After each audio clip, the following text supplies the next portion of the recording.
7 secrets to banishing bad grades.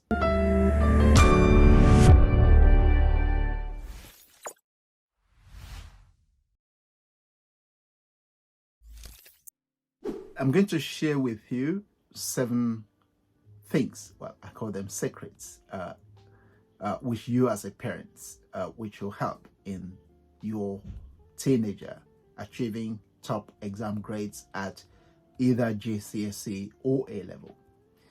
Actually, just a slight confession.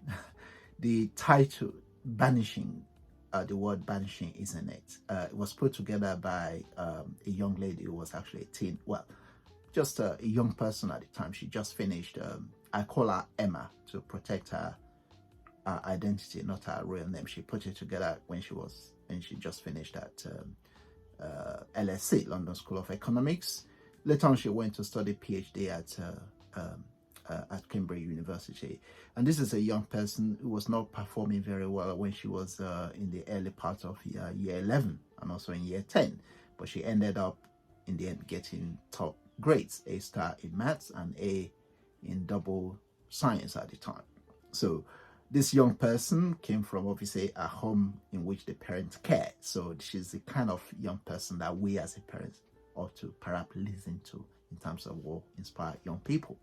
So let's crack on with the 7 tips. I'm going to just first of all, read the 7 tips. And if I have time, I will try to say a word or two about each of them.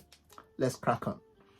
The first one, boost your child's motivation and discipline by showing him or her the value of starting early when preparing for exam. Number 2, enhance the environment that your child studies in by offering nurture and support whenever they need help with work.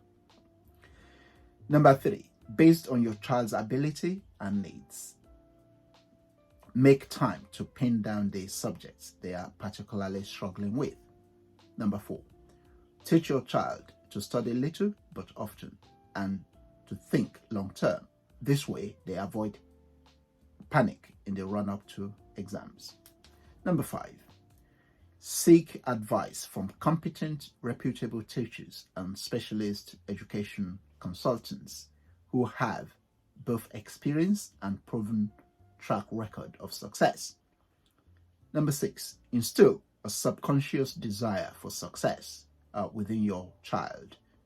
Encourage them to mix with aspirational, high achieving children. This will inspire them. Number 7, ensure that any solution or advice you seek out is one which is conducted by experts who can promise to make a difference and guarantee proven results.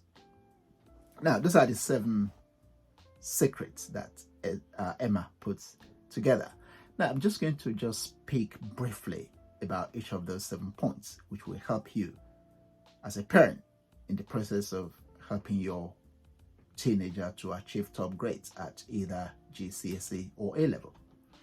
The first one says boost your child's motivation and discipline by showing him or her the value of starting early when preparing for exams.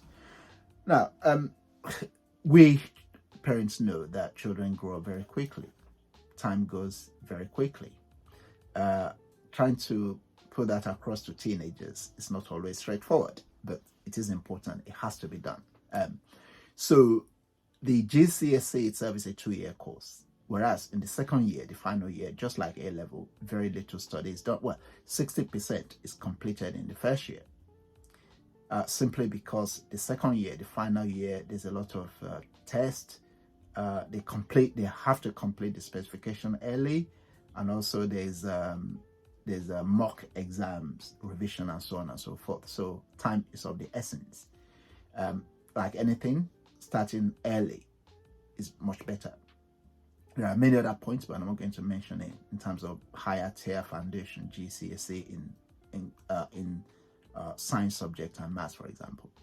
Number 2, enhance the environment your child studies in by offering nurture and support whenever they need help with work.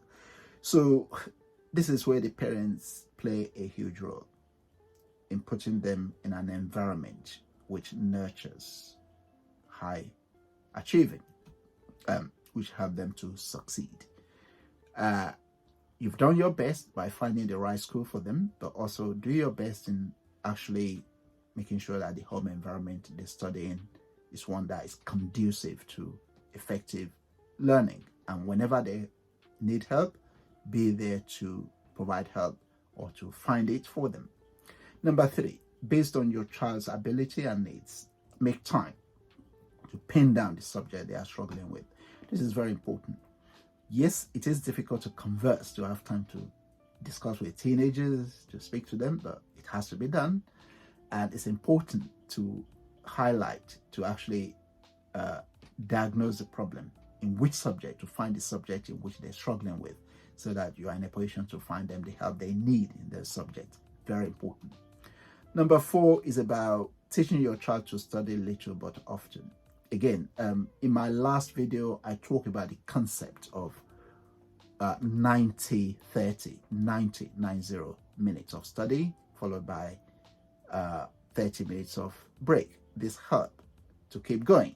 And if they are studying, say, half a day, they can put 2 sessions of 90-30, 90 minutes of study plus 30 minutes of break. It doesn't have to be 90-30. They could study for up to 2 hours and have a break for half an hour, 45 minutes, or they could study for, it shouldn't be less than an hour of study, and then perhaps 20 minutes break, something like that. So the idea of, well, the actual, discipline of doing the study in a way that it is manageable, okay, it is very important. So doing things more often, studying more often, so that they don't get overwhelmed, is much better than trying to do too much at a time. Number 5 says seek advice from competent, reputable teachers and specialist education consultants who are experienced. It's important to make sure that, well, when they are struggling, the first point of call should always be the school teacher. Sometimes they may have a teacher who is perhaps not experienced. Then you may ask to speak to the head of department, for example. And if you're having issues dealing with the school, you may seek outside help, which I'll talk about a little bit later. So number 6 is instilling a subconscious desire for success, and encourage them to mix with the right children, the right young people. Association matters. The people your child hangs around with matters. It is better if they are children from homes where education is valued, just like you.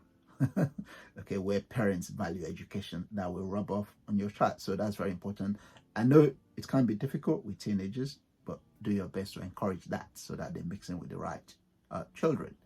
The final but not the least, number 7, is ensure that the solution you seek, or the advice that you seek, is one that's conducted by experts who can promise to make a difference and guarantee proven results. And yes, it's important to listen to people who will actually help, not people who are ticking boxes, people who have not just the qualification. Qualifications are important, and being professional is just important. Well, you can't do without that, but that is not number 1. That is a requirement that needs to be there. Being professional and being qualified needs, those 2 things need to be there. However, you need to really make sure that there are people who have a track record of success, and perhaps, well, if you're seeking something, I don't know, private tuition, or if you go into educational consultants, yes, they exist. If you go into this, just make sure they're the right people who can actually help to make a real difference. And some, even tuition center, give great guarantee. So you will find out about this. Thank you for watching this video. I look forward to speaking to you in my next video, when I'll be speaking about exam technique. Thank you for watching. Please comment. Please subscribe to this channel. I will do my best to respond to your comments. I look forward to